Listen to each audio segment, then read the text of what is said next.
Now the question is clear. His friend says that the Prophet said, ﷺ, you should not involve in what does not concern you.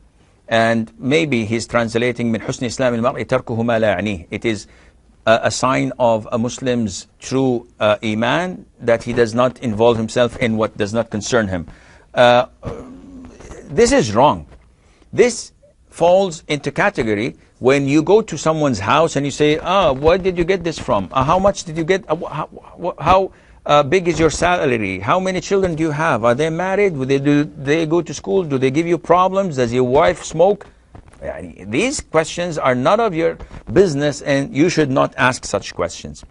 The Prophet said, who does not care for the Muslims is not from among them. So you have to do what Allah tells you.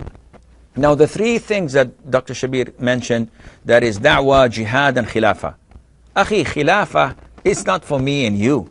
This is something that is way above our pay grade.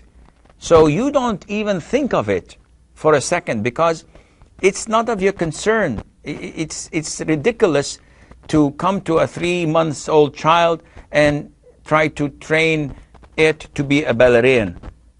And ballet is haram both ways, but just an example. Or to ask him to run the 100 meters or 400 hurdle race.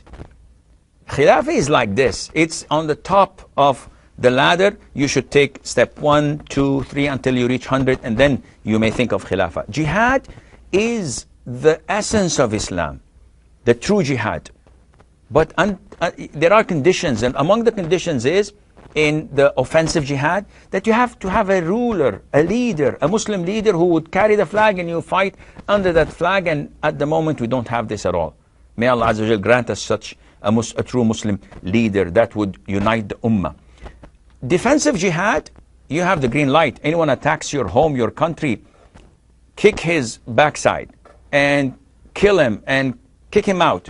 You don't need a leader, you don't need a flag. If he attacks your country, but you do not leave and travel from overseas to that country to join the fighters, and we know what happens when this happens, and the frictions and the fightings between the different factions, and a lot of problems have happened. But if the enemy invades your country, your city, you have the green light to go and defend in all means that would be possible.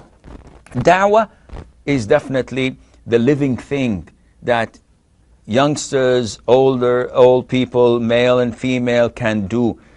Allah says, وَمَنْ أَحْسَنُ قَوْلًا مِمَّنْ دَعَى إِلَى اللَّهِ وَعَمِلَ صَالِحًا وَقَالَ إِنَّنِي مِنَ الْمُسْلِمِينَ. There is no one better in rhetoric than he who calls to Allah Azza wa Jal and does righteous deeds and says, I am among the Muslims.